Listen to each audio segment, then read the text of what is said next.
Hey guys, so in today's video we talk about some miniatures of snake people. Now these snake people in D&D are known as Yuan-ti, or at least that's how I've always been known to pronounce it and how I've always heard other people pronounce it.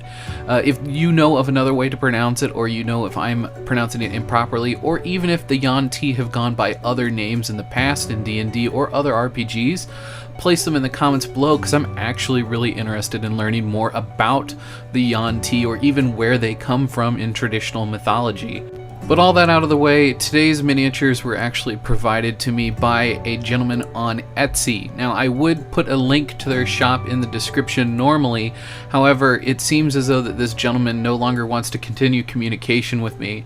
I know I bought these about 6 months ago, which seems like a really long turnaround time, however I had a lot of projects on my plate.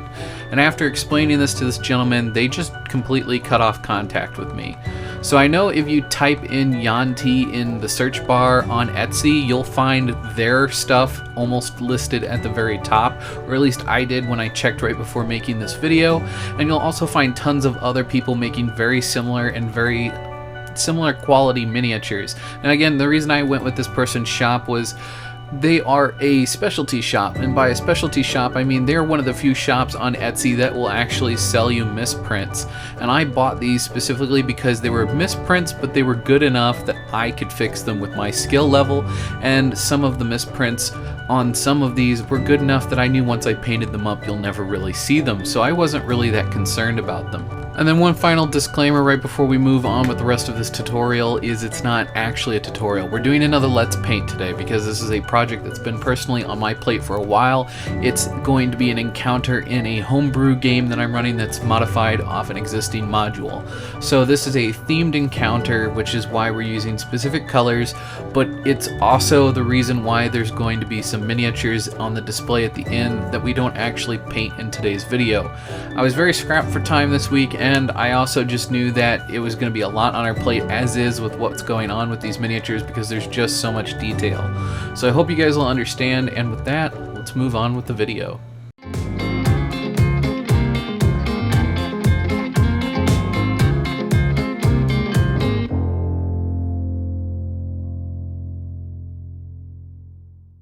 Starting this week's video off on a very interesting note, I decided to show you a little bit of my basing process for this miniature in particular, and what will also get copied onto the other snake ladies as you can see in the background of the shot. I'm using cut up cardboard here as well as some plaster castings that I have for paving stones or cobblestones or however you want to look at it, and I'm just placing them kind of semi-sporadically across all of the bases to kind of help unify them in a jungle-like theme. I'll end up adding some static grass later down the line, but for now I was kind of scrapped for time, so we'll just go with this and some basing paste on top of it.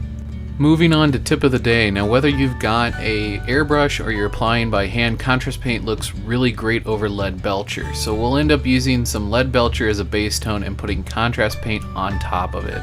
So why exactly are we doing this? It's for two reasons. Number one, I want these to have a metallic shine, but I also know that they'll have that metallic shine even after I put a dull coat on top of everything. So this is a really great way to get those like almost auto body style colors, or in this case, wet scales, and kind of give that almost oily, greasy look that some snakes tend to have. This is a really great way to put that on snake details for miniature painting. So by painting everything in silver and putting washes and glazes on top, or in this case putting contrast paint on top, we're able to kind of get that oily, greasy look that some snakes have on these miniatures even after we put a couple of coats of dull coat on top of everything. And that really does a really great job at helping to keep that realism up, while also making sure that we don't have to do tons of extra work at the end of everything to go ahead and put a gloss coat on just the snake parts at the end. Starting right in with Zandry Dust here, this is what I end up using for the belly color. Now it was a really light color and I should have been a bit more apprehensive on putting on that red. As a result of this, I end up having to put 3 or 4 coats over top of the red to really cover everything up. However, I'm doing my best just to keep it on these belly scales, and then I end up using a wash of Mornfang brown every other scale all the way down to create a stripe pattern. However, I don't end up adding that until the end. I just felt it was missing something, and I didn't really see it for what it could have been until right at the end of the whole project. So I felt I should mention that now, just so that if you guys want to follow along at home, you can save some time and do it now. Starting out with some Bugman's Glow, this is going to help to give the flesh tones a bit more realism, and we're putting on a nice thin glaze of this all over. In the shadows it is actually darker than it is on the highlights, which is why it's important to start zenithally highlighting most of the miniatures you're doing. Especially if you've been following along at this point throughout the beginning of the channel to now, you'll notice that I'm starting to zenithal highlight more and more often. That's because I feel like as you grow as a painter, you should be zenithally highlighting more and more often. Even if you don't end up following that along or not using glazes quite as often, zenithal highlighting is still a really great way for you to learn where all your shadows are going to end up. Here you can see me using Kislov Flesh. Now Kislov Flesh has a lot of yellow tones in it and is really great for the Yuan-ti because they tend to have more yellowish skin tones in traditional D&D. So here you can see me blending that Bugman's Glow in with the Kislov Flesh. That's going to get me a nice mid-tone to kind of paint all over, and then I can use pure Kislov Flesh to mark out all the muscles. So here you can see me using a more Kislov Flesh. This is almost in its pure form with just a little bit of Bugman's mixed in, and I'm picking out all these different areas where either the muscles or the bones, or in the case of her chest, anything that is exposed to light is going to get a bit more of that raw Kislov Flesh. Now I am putting it in the shadows in a few places, and this is simply again to pick out the muscles and some of those raised areas. You'll notice that I've left a lot more of that Bugman's Glow in the shadow, so by picking this out with the Kislov Flesh, even though it is a brighter highlight, it's going on as more of a glaze over top of everything, and it's still going to let those shadows show through. Now here we're having a bit of fun with Telsius Blue and Macragge Blue. Now I'm going to create a fade between Macragge Blue and Telsius Blue, and I'm actually using the mid-tone between the two as my base tone for the hair. Then I'm using the Telsius Blue as a bit of an all-over on the raised surfaces, as well as on the fabric that is covering the chest of the queen. And then only just on the hair we'll use a little bit of white in with that Telsius Blue, and that's going to give us a nice bright highlight, almost like a faded gray for the tips of the hair and all of the edge highlighting on the hair. Once we give all that a second to dry, we want to come in with our Mournfang Brown, and we want to use this to cover up all of the wood and leather. This is going to be a base tone for the leather, and it's going to be our only tone for the wood. Now it doesn't have to be perfect on the wood, as having that white undertone is going to be a really great way of adding some kind of fade or even a wood-like effect, but in my opinion, just go ahead and coat the whole thing in a nice thin coat of that Mournfang Brown. When working on similar projects, meaning multiple models at the same time, never forget that different characters are going to have different weapons. Try and paint everything all at once, not just for efficiency, but so that you don't forget something and then a week after you're done painting, see something that you've just completely overlooked and haven't painted at all. In my case, I know a lot of times when working on big projects, I paint all the staffs and the swords and everything else, and then sometimes for some stupid reason, I always seem to forget the bows. I'll see the bows like 3 or 4 days later, and then I have to break out all the paints again and paint them all at that point in time. Now luckily, I was keeping track of things today, but just keep that in mind when working on your own projects. I know it's really easy when we're just working on one model at a time that we don't really think like that, but when you work on a big project like 6 or more models at once, sometimes things can get lost. So try to keep an assembly line way of doing things and just do everything all at once. All your browns, all your blues, whatever the case may be. When it comes to painting the arrows, we have 2 ways we can go. We can make it really dark so that it pops, or we can make it really light so it pops. Now because the bow is so dark, I don't want it to blend in with the bow, which is why I went with a Zandry Dust color. Now if your bow happens to be a little bit brighter, I recommend going with a darker brown like a Mournfang Brown. Also, we end up using this Zandry Dust layer on the fletching of the arrows that are sticking out of the quiver on their back, and we hit that with just a little bit of a Mournfang Brown wash we make out of what's on our palette. Now because this is a large project and we're working on multiple miniatures, we're kind of roughly at the 1/3 to halfway through mark, and we come across one of the things that I oftentimes get asked, and that's how do you stay motivated?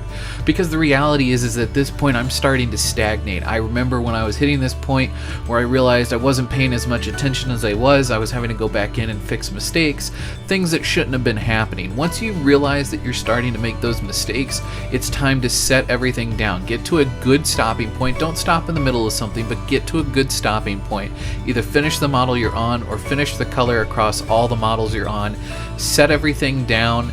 We'll take a break, go walk around your house, maybe do 2 or 3 laps in the inside of your house, either back and forth, up and down a hallway, something to get the blood flowing. Get up, get out of the chair, move around, get that blood flowing again. Maybe go get something to eat, even if it's just a little snack, maybe some almonds or something like that, because that's a superfood and it really helps to get the brain going without giving you a crash later.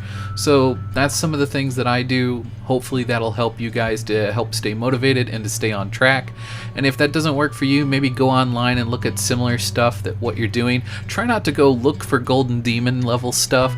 Go look for work in progress and see similar models to what you're doing and see that as inspiration to keep pushing forward, or even send some work in progress pictures to some of your friends who are in the hobby so that it makes you want to get it done. You've shown it to them halfway done.